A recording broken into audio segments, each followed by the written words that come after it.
धिम्मीपन एक प्रकार का मानसिक रोग है। ऐसी बीमारी जिसका संक्रमण केवल व्यक्तियों को नहीं बल्कि पूरे के पूरे समाज को हो सकता है। इस बीमारी से ग्रसित व्यक्ति अपने ही शत्रु की सहायता से अपनी मृत्यु के षड्यंत्र रचता है। केवल हिंदू ही धिम्मी नहीं होते, ये उपाधि दी ही गई थी यहूदियों और ईसाइयों को। उनका संकट कई मामलों में हमसे भी बड़ा और गंभीर है। पश्चिमी दुनिया में लोग तेजी से ईसाइयत छोड़ रहे हैं, पर उतनी ही तेजी से धिम्मी रिलीजन को पकड़ रहे हैं। 7 जुलाई वर्ष 2005 के दिन लंदन में 4 बम धमाके हुए थे। 56 लोग मारे गए थे। सामान्य लोगों की प्रतिक्रिया गुस्से और प्रतिरोध की थी, पर बहुत ही फुर्ती से वहां की लिबरल ब्रिगेड इस्लाम के बचाव में सामने आ गई। उसे हत्यारे ने नहीं, बंदूक की गोली ने मारा टाइप मूर्खतापूर्ण तर्क ले आए। लोगों के आक्रोश को उसके वास्तविक कारण से दूर धकेल दिया गया। भटके हुए नौजवानों की मार्मिक कहानियां गढ़ी जाने लगी। इंग्लैंड में स्कूलों में एक विषय कंपल्सरी कर दिया गया जिसका नाम है फिलॉसफी, बिलीफ एंड एथिक्स। संक्षिप्त में इसे PBE कहा जाता है। इस सब्जेक्ट का मूल उद्देश्य बच्चों में सर्वधर्म संभाव, या दूसरे शब्दों में कहें तो धिम्मी पना भरना था। उन्हें समझाया जाने लगा कि इस्लाम शांतिप्रिय मजहब है, और इस तरह से 4 बम धमाकों ने इंग्लैंड को ये पूरी तरह कन्विंस करा दिया कि इस्लाम शांति का संदेश लेकर आया है। लोग समझ ही नहीं पाए कि आतंकवाद और इस्लाम के बीच क्या रिश्ता है। आज के समय में आप इस्लाम के बारे में कुछ बोलकर चाहे सऊदी अरब या ईरान में बच जाएं, पर इंग्लैंड में लिबरलों के प्रकोप से नहीं बच सकते। वे आपको इस्लामोफोबिक बताकर मानवता और शांति का विरोध ही सिद्ध कर देंगे। भारत में हम जब भी हिंदुओं को कोई सबक देना चाहते हैं, उन्हें यहूदियों और इजराइल का उदाहरण देते हैं।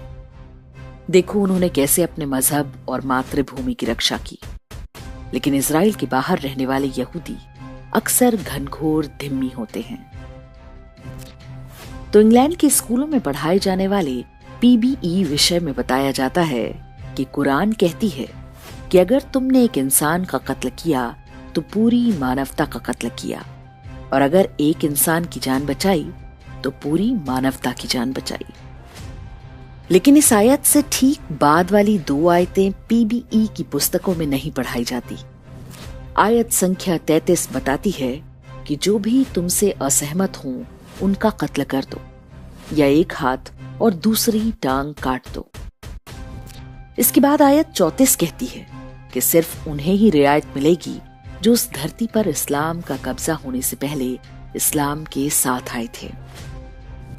जो आयत 32 बहुत अच्छी मानकर पढ़ाई जाती है, उसमें भी एक्सेप्शन है कि बदला लेने या इस्लाम की हुकूमत ना मानने पर किसी का कत्ल किया जा सकता है। यही झूठ पढ़कर इंग्लैंड और लगभग सारे यूरोप की नई पीढ़ी तैयार हो रही है। भारत में ये पढ़ाया तो नहीं जाता, लेकिन मीडिया, फिल्मों और साहित्य के माध्यम से हमारे मन मस्तिष्क में बिठा दिया जाता है।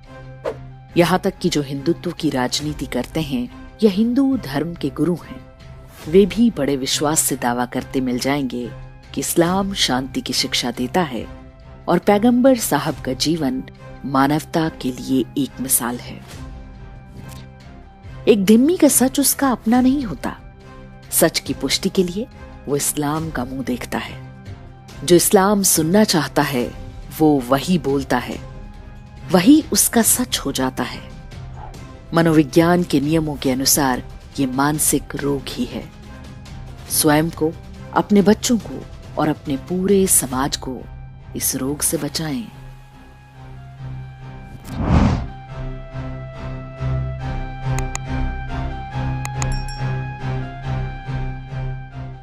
इंडेक्स ऑनलाइन के वीडियो समाज को समर्पित हैं।